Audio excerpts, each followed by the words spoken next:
गांव खुशहाल तो देश खुशहाल पर आधारित ग्राम विकास योजना के अंतर्गत अयोध्या में 340 लाभार्थियों को विद्युत चालित चाक, पैडल चालित अगरबत्ती मशीन और टर्न ऑन क्राफ्ट मशीनों का वितरण किया गया, जिसमें लखीमपुर खीरी, सीतापुर, लखनऊ, जालौन, झांसी, मऊ, आजमगढ़ और कानपुर के लाभार्थी शामिल हुए।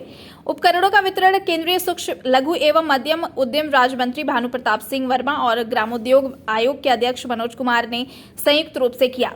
उन्होंने कहा कि इस तरह के उपकरण देश के सभी क्षेत्रों में वितरित किए जा रहे हैं। इन उपकरणों से कामगार कम मेहनत से ज्यादा उत्पादन करके अपनी आय से ज्यादा वृद्धि कर सकते हैं। वहीं एक सवाल के जवाब में विपक्ष के गठबंधन का नाम इंडिया रखने पर उन्होंने कहा कि इंडिया नाम उन लोगों ने दिया है जिन्होंने भारत पर 200 सालों तक राज किया। नाम के ही अनुसार इन लोगों का काम भी है। गठबंधन में कोई भी ऐसा नहीं है जिस पर भ्रष्टाचार का आरोप न हो।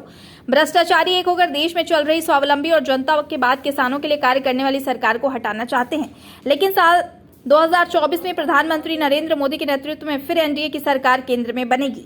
मुख्यमंत्री मोदी जी ने जो कुम्हारों के लिए किया है, कुम्हार समाज के लिए, इससे बड़ा काम कुछ नहीं है। जो कुम्हार व्यक्ति चाक से डंडे से चाक चलाता था, आज उसको बिजली का चाक मिल रहा है। तो सर, इससे बहुत बड़ी सुविधा है।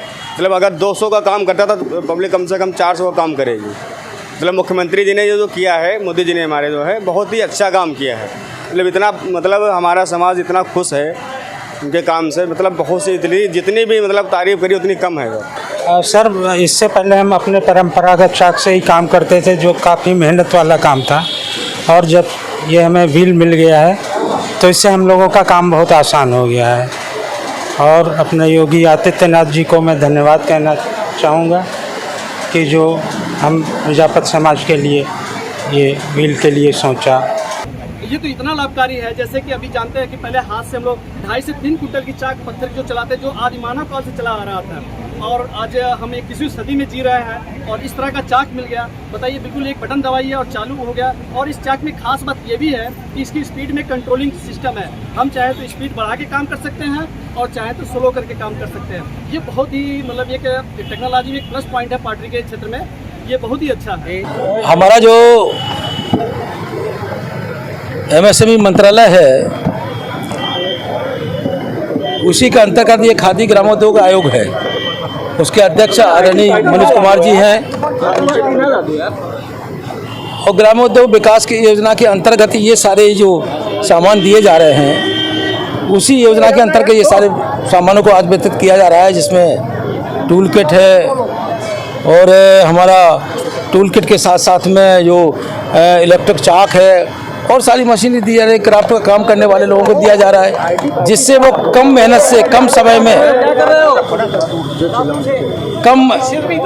में कम मेहनत में ज़्यादा से ज़्यादा उत्पादन कर सकें और ज़्यादा से ज़्यादा अपनी आर्थिक गति सुदृढ़ कर सकें। उसी के तहत आज यहाँ ट्रेनिंग करीब 340 लोगों को दी जा रही थी। और ट्रेनिंग देने के बाद हमें आज इक्विपमेंट सब ये वितरित किए जा रहे हैं, उन्हें दिया जा रहा है, जिससे वो घर जाके अपना अच्छे से अच्छा काम कर सकें।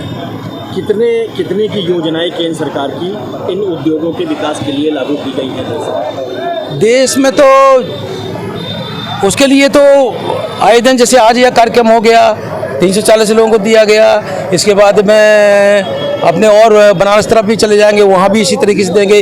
पूरे देश भर में कोई ऐसा कोना नहीं होगा, चाहे जम्मू कश्मीर हो चाहे कोई भी हो, सब जगह जो हमारे छोटे छोटे लोग हैं उन्हें इसी तरीके से उन्हें ये वितरित किया जाएगा। अभी बंगलौर में कल विपक्षियों ने बैठक करके अपने गठबंधन का नाम इंडिया दिया है, इस पर आपका क्या कहना है? नहीं, विशेष रूप से मैं कह सकता हूँ कि जो नाम इंडिया है, हम लोग तो भारत को सशक्त करने वाले लोग हैं। और इंडिया नाम किसने दिया था आप सब लोगों को मालूम है। उन्होंने किया था जिन्होंने 200 साल यहाँ देश में राज्य किया है। हम लोग भारत के लोग हैं, भारत को सशक्त करने वाले हैं। और जो विपक्ष इकट्ठे हुए इंडिया करके नाम दे रहे हैं, उसी हिसाब से उनके काम भी हैं। आप देख लीजिए, कोई ऐसा नहीं होगा जिसके ऊपर भ्रष्टाचारी केस ना चल रहे हों। वो भ्रष्टाचारी सब इकट्ठे होने का उद्देश्य ही उनका ये है, किसी तरीके से हम जो सरकार चल रही है, स्वावलंबी सरकार चल रही है, जनता के लिए काम कर रही है, किसानों के लिए काम कर रही है, सबके लिए, उसको ये कैसे अवगत करें, उसके लिए सब इकट्ठे हो रहे हैं। लेकिन आज मैं कह सकता हूं कि 2024 में जो चुनाव होगा उसमें एनडीए ही फिर केंद्र में सरकार बनाएगी और जनता के लिए काम करेगी। जिस तरीके से काम करे देश के यशस्वी प्रधानमंत्री 24 घंटा काम करते हैं, देश को सम्मान दिला रहे हैं, विदेश में भी काम कर रहे हैं, विदेशों की रक्षा भी कर रहे हैं।